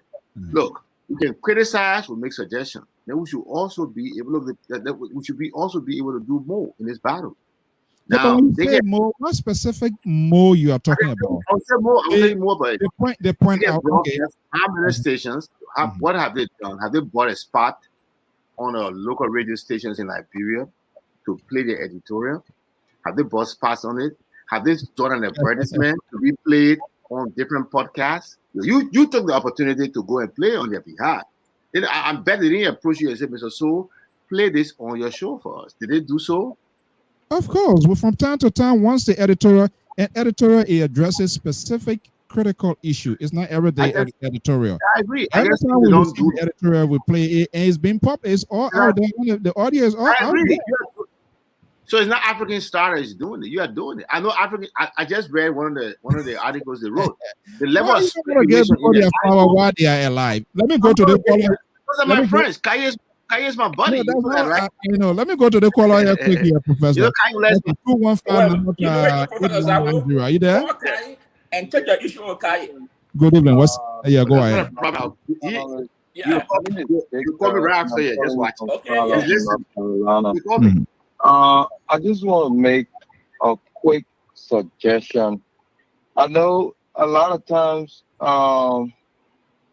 people use situations, especially when it comes to politics, people use situations to spin it the way they want to, just to gain political relevance and stuff. But I just want to suggest this to President Weah that in as much as, you know, you may want to travel for reasons that, people that support the government will say the president is going to get gains for the country. Equally so, I want you to take into consideration that leadership plays a very pivotal role in these times, because when especially for Africa, people follow what their leader does. So if people see the president leaving, a lot of people will say, well, this thing is not serious. You can see President Weah travel, or you can see Senator this travel, or Representative this travel. If this was really serious, the president would stay here, maybe call for a lockdown. Think about it, when the first wave took place, there were not many deaths, there were not many people who were tested positive, and the country was shut down. Now that they're claiming that it's serious, and this is the tail wave, the dangerous one, and they are all traveling. So, leadership comes with some responsibility. And one recommendation I would like to make, like everybody else is making, is that, the people got to say in Liberia that you use the old map to plot the new one. Right. While we are saying, let's take politics from out of this thing, I think the president should wake up and constitute a big committee, both diaspora and people in Liberia, to come together to see how best we can solve this thing. There are doctors, Liberian doctors out here. Nurses, right. Call them, pick up the phone, call them. Some of them here in America, in other parts of the world. Call them President Salib, who handle Ebola. Call them, Vice President Bouaka. Mr. Cummings has already said he wants to work. Call them Mr. Uri. Call them all Liberians. Set up a committee. There are people out here who can look for PPEs.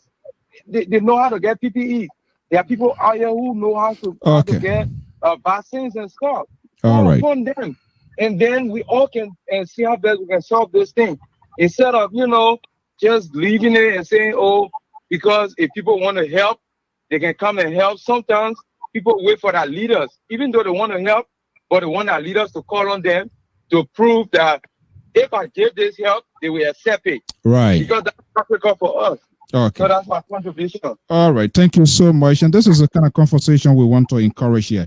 Okay, gentlemen, we have talked a lot on it. Let me just get this reaction from the African Star, and then we have talked here. The African Star is also aligned and to reach out over 56 countries around the world. Our higher listeners are in Liberia and broadcast on the local radio stations. We are widely circulated as both free newspaper and online platform. We are not government that has all the resources. Okay, gentlemen, let us do this here. Our government is our government. I want the government to succeed, and I want everybody on this platform here. I'm not sure the liberal, he's still suffering from whatever. They want the government, because what happened? It puts us into a financial constraint. If the government is not doing well, it's not George Weah, it's not Buffer Chimo with his chair look like an emperor from Egypt. No, these people are okay. It is you and myself, our families and friends will call us, and we have to improvise. So definitely it is our government. So let us see here in the last 25 minutes, maybe, or 20 minutes we get to go here. Let us put forward suggestions. Let's put forward remedies, whether the government going to act on it or not. What should this government be doing here? I'm not sure what are the committee that was constituted first, Professor, and if you will, maybe you can help us. You are one of the person in the bear will know much about the government, and you widow as well.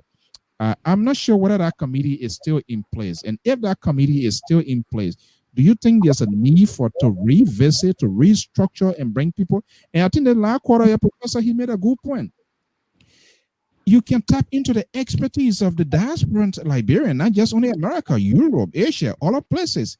And people were governed Liberian. We can have differences in this politics, but when it comes to getting together, believe me or not, I think Liberians are good at that. They did that. Why they can't do that? Why they can't throw this thing out there and see who is willing to help to create that sort of? And I'm quite sure there are some professionals here, nurses here.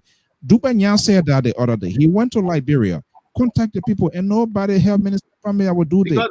Dubayah already compromised because Dubayah already compromised himself. He's a political scientist. He's a smart guy. He's a friend. But when you talk so much like that, sometimes it makes it difficult to accomplish what you want to accomplish. It's unfortunate, but that's how people will see you. That's the problem. That's the problem. You got to Dubai has to choose whether he wants to be a scientist or a politician. And once he has not made that decision, it makes it difficult for people to listen to him. So, in essence, they feel uncomfortable dealing with him because it's his position. Yes, that's right. Dubai has provided information against government that was infactual, for which he was chastised and condemned by the WHO in Liberia. Now, some people will say the guy who made the condemnation later on was chastised by the WHO itself. I don't know the details of that. But that's dangerous. You don't do it that way. So you got to choose what you want to do, and that's the problem. But let me go ahead to talk about what the last caller said. Look, President Salif said the Liberian education system was in a mess, and she did nothing. I heard her. I'm an educator. What did I do? In 2017, I decided to go and be part of the solution. I decided to take my own money and solicit the support of other family members and friends and go to Liberia to begin to train teachers. All right? And I began to do it. I started to do it annually. And then I didn't stop there. Because I'm an educator, I feel like the Liberian education system was in a mess. Even though the president did not call on me to go home to help and do it, I knew I had an expertise. I went there and offered my expertise and got on the front line to help solving the problem. That's what I'm still doing today. We Liberians don't have to wait for government to call us. The president doesn't have to call us. We have an expertise. If there's something we can do, will you be welcome? Will you be welcome? Professor, hold on there. Hold on one second, Pat George are coming. If you are not called, will you be welcome? That's what I'm asking. Welcome. If you go home, you start saving people. If you go home, you start saving people life. Do you really care whether the government will welcome you or not? If you go home, you can convince. No, let me start. Go home. If you can get some of the things the caller talk about, if you can get those things and you take it home, and you begin to make a positive impact in this battle against this COVID-19. Doesn't matter whether anybody accepted you or didn't accept you. Does it? It doesn't matter.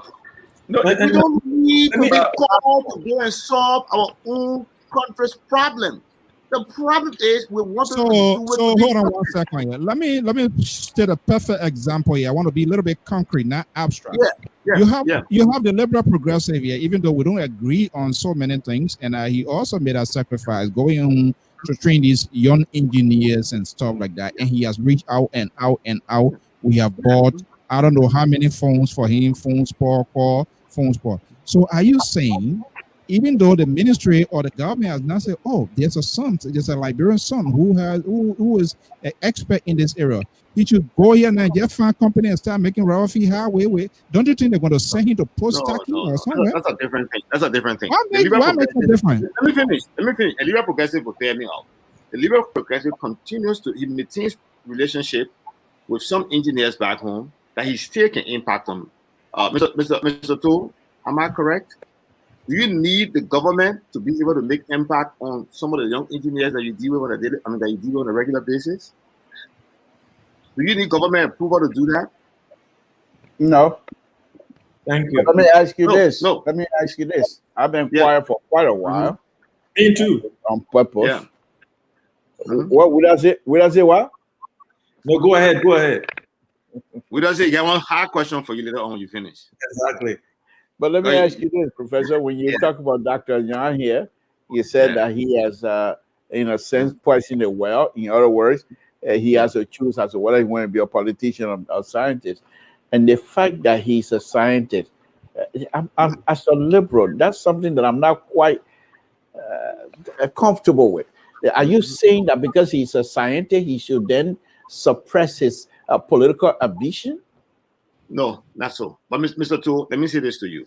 I'm not saying so. No, what I'm going to double the question. I'm going, Professor, you're touching the corn of a liberal here tonight, and because he's a scientist, and you're asking him to suppress his political ambition. Number one. No. Second, the fact that he's a scientist and has a political ambition, does that negate the fact that he's able to help to save lives in Liberia?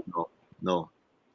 So because he's a scientist and has political ambition, according to you, therefore the government should not listen to him? Is that what you're suggesting, Professor? No. Okay. I'll rest for now. Mr. Tool, you are one of those people here who place a lot of emphasis on optics, perception, correct? You don't want the president to travel because of the optics. It doesn't look good. Right. He should keep on helping and so, correct? It's the same situation here. It's a similar situation. Now, you are a professional. I know you. We've interacted. We've disagreed. But it didn't stop you from calling upon me and offering you assistance to my school in Liberia, correct? Now, not many of our people will see things from that same perspective. Not many of our people will see things from that same perspective. That's what I'm talking about. The reality is that when people position themselves in a way, unfortunately, others might make a roadblock. Now, is that right or is it wrong? I'll tell you honestly, that's not right. But the reality is that you may face those stumbling blocks because that's what you're going to face. These are the kinds of position, Professor, these are the kinds of position CDC have. They're predictive. And because of that, they will not succeed. They're CDC. Because if you're you say people will back, and these are CDC hierarchy. Don't look at the messenger. Listen to the message. If the good doctor is coming in to save the lives of Liberia, it doesn't matter. It should be able to work. Mr. Tool, have you heard any Liberian government official? You've been in Liberia. We grew up in Liberia. Did you ever hear any government Liberian official tell you that somebody made a constructive criticism? You hear them say, look, if you make constructive criticism, we'll listen to you. But the destructive criticism, nobody makes a constructive criticism to the government official. So you got to look at the reality. You got to look at what you are dealing with. And let's talk about CDC. In time immemorial, this is how our country has been run. Is it right? No, it's wrong. Unfortunately, that's it. So to be effective, you got to find a way to be able to massage and make yourself malleable to be able to accomplish what you want to accomplish in the interest of Liberian people. That's what I'm saying. So in the last phase here now, we're going to be... Hold on one second. Gentlemen, let's do it one at a time. Let's do it one at a time. We'll soon be wrapping up. Pajoy, make your point. I'll come to Widow. And then we want to make some recommendation here if you have. Okay. Dr. Yan went to Liberia, according to him, and I think there were video clip and thing. When he went to Liberia, he went to most of the radio stations in Liberia to talk about the vaccine, the safety of the vaccine. On the air, on TV, that he did that. Then he said he conducted seminar classes for people in Liberia while he was there. So not that since he was soliciting something from the government did not approve of it, he didn't just sit down there. He taught people, he went on the radio, he did an effective campaign promoting the vaccine, the safety of the vaccine on radio and TV station in Monrovia. So he didn't just say that because our chair did not respond to him, the president did not respond to him. He didn't just pack up and leave. He stayed there according to him, and he went in community to conduct seminars and on radio stations. So he did something there. I just want to be corrected. That's good. All right, we don't make a point. We're going to be wrapping up so that we'll make some recommendation to the national government. Because the time wasn't available to me, so I would like to backtrack a little bit. So what I gotta say, I think Liberians, and it's something that is age-old, since I've been knowing myself, this is how we have, taken things. I found out that we don't take responsibility, even in our homes. We want to scapegoat someone. We want to point finger at someone. This is the problem. And I will give a very simple example, even though it might sound a little bit controversial to people. But yes, a very good example of how Liberians do things and why we shouldn't do them. For example, there is this musician who passed away recently. And he sang this song that is popularly played on radio stations called The Government Can Help the People, right? And sadly for this brother, he passed away in a car accident. And experts say that if he had worn his seatbelt, he wouldn't have, died. And that's the aspect of things that we as Liberians, we have to take responsibility of our own safety at first. Instead of blaming on somebody, let us now in Liberia, people don't believe that the virus exists. I was watching, I think, a radio station that they call Joy FM, and a caller came in and said it's a lie. The government just want money. And these are the things that I believe. And I think you made a clear indication that people, one of the callers, that people chase the vaccine away from their communities. And now we want to blame somebody that the president is not in the country. That's why people are dying. And I understand the sentiments. I understand the optics that people think that if the president is there, it will give them confidence. That means things will work fine. I understand that. But are we taking the necessary precaution, the necessary responsibility that will help us to get out of this virus? Okay, so let's do a little bit quick round table here. Time is already against us here. The old man on the wall is not knocking me off here to leave here. Let me start with the Lpr. Let's see here if we can come with 2 recommendations. Let's pretend Natana Magi or maybe those in health authorities, they are taking notes. And there are some other suggestions from the onliners as well. So the Liberal Progressive, if you were to tap into your expertise with your liberal idea, what 2 principal suggestions that you think you're going to put forward to this government? Even though you say you pack your bag and go home. What? You heard it. Number 1, CDC, pack your bags and go home. No, I'm just kidding.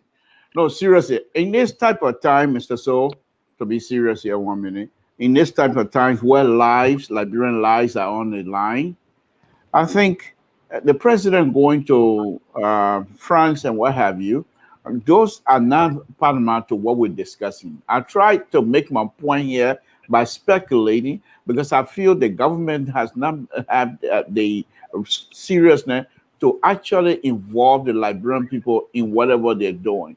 Because remember, they're working for the Liberian people, so you have to give them some information. I read what is on the Executive Mansion website, and it's not even something that I will put out there for a dog catcher, let alone the president of the Republic of Liberia.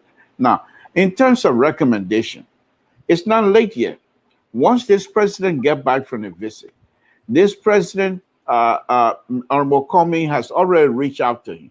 This president needs to call the stakeholders in Liberia.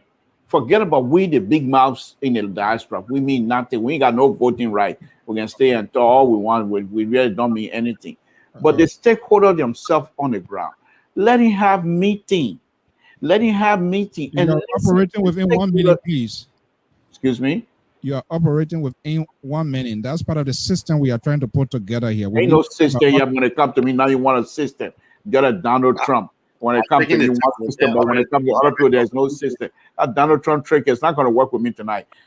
That's it. So no, I'm saying to you, Mr. Soul, the president gets by. He has a meeting with a stakeholder where everything will be laid down on the table, and let the stakeholder have some sort of an input on how we address the issue, because it's not just one party. This is about Liberia. This is about time we come together, put political business aside, and try to come together for once.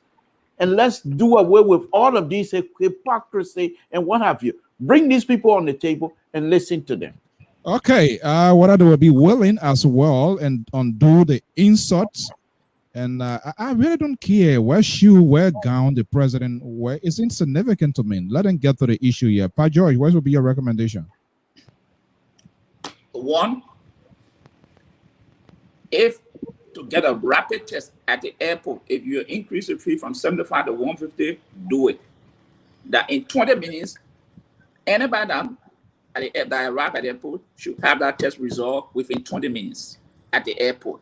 If it will go from 75 to 150, if you want to travel, you want to go to Liberia, you must be willing to pay and to get a rapid test result at the airport. Secondly, that money should be used to purchase oxygen and other PPD to help the worker at the front line. Okay. Where would they get a test material from now? Professor Zawo, the World Health Organization, you call country, there are test material being produced from China, America, all the area. So it's the government responsible to negotiate. And also, I would recommend that you should speed that process. Professor, you are the man making a recommendation. You want to question? I help him. Then he said, okay, this is the guy who seems to be a board contention. He's trying to make some recommendations. So we talk to the government, talk to the government that you so dearly support and defend, which is also good. What is lacking? So I'm gonna restructure or rephrase what you think is lacking with the government, even though you support them, but what you think is lacking that they can work on? Look, I don't know what I'm going to go with what you said, but here's what I want to say. I think there are a few things that are needed. And I will also appeal to the patience of the Liberian people. Because, for instance, my brother here is saying, the old man, Mr. George, is saying that the rapid test. I agree with the rapid test. I think it's something that even Nathaniel McGill talked about the test system being bought. I think he said it was on the way to Liberia the last time he spoke. I think it's a good idea. But how comes if everyone has come from a plane and one person is positive, will you allow the others to go?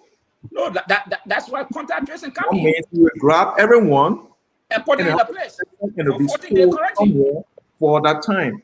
Yeah. And even if I were there, the pilot would not even leave.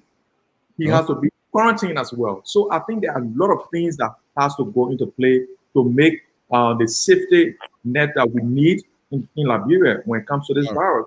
Okay. The testing should be rapid. I think people should adhere to the testing and adhere to quarantine if that it is the case. And I think people should adhere to the vaccine as well. People should stop resisting the vaccine. Let us stop. Hold on there.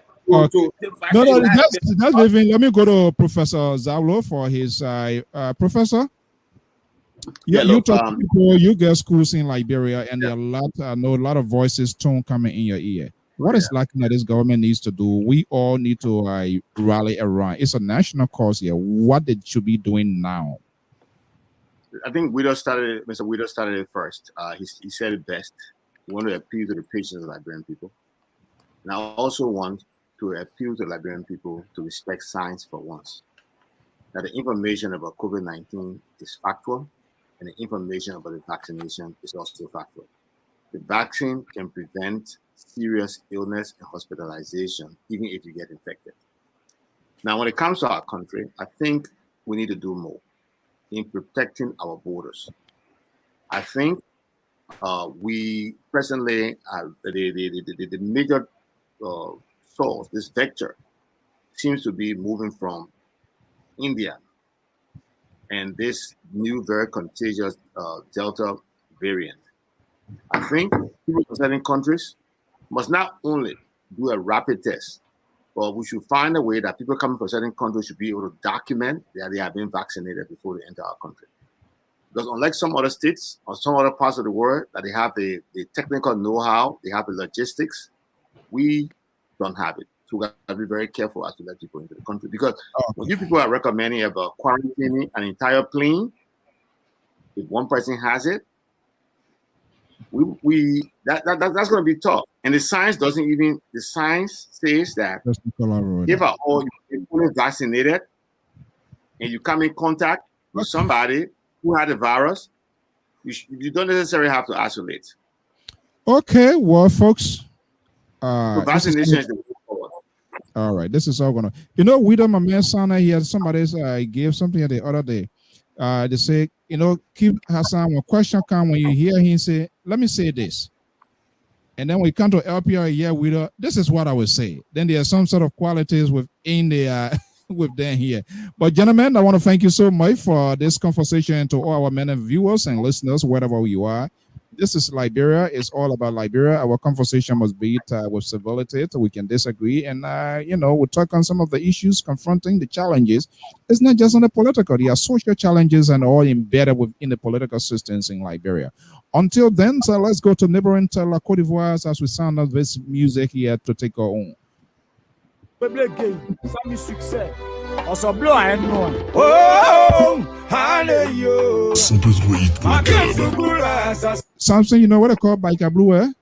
I was in Ivory Coast. I lived there, so I know exactly where you're going.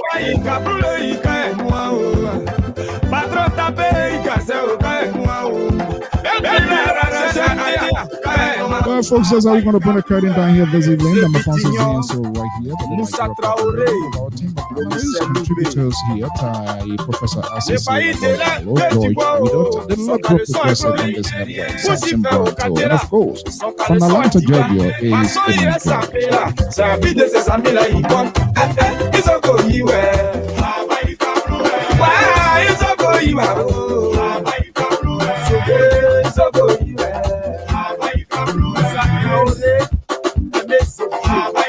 I want to thank you so much for your time sharing with us here. Please send us your comments and suggestions as to how we can enhance quality broadcasting right here on the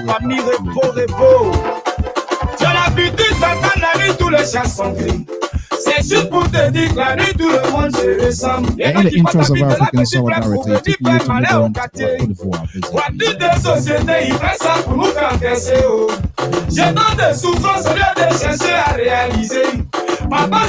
And let us pray for Mama Liberia. Let us talk about family of our siblings, our loved ones that affect this coronavirus. It's serious. I know it definitely is painful. I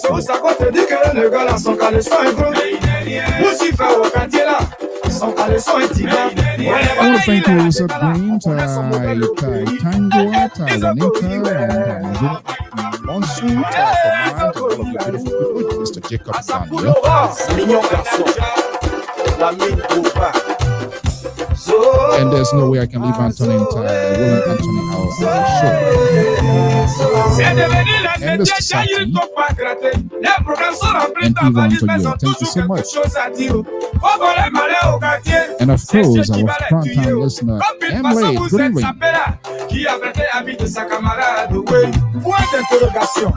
And what's up with you, man? Keyboard. Sean FC in the building. Mr. Bill Johnson.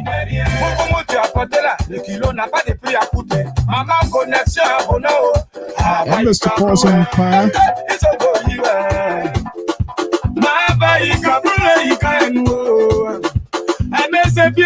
Mr. John Tapon, thank you so much. And of course, from Australia, thank you so much.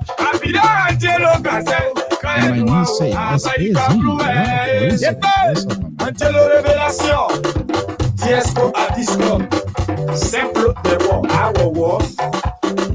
Well, until then, by God's willing, same time, same stations, we're going to be right back here to news, information, and entertainment right here on the Diaspora Informative News Network, Liberia Public Radio, making news proportional, keeping civility in the talking point. We want to call on government, the opposition, stakeholders, actors to exhibit high sense of responsibility and conscience, like what this former minister said. Their primary duty is to maintain life and order, to make sure their citizens are protected. In time of crisis, this is when leadership is exhibited, and that's what we anticipate.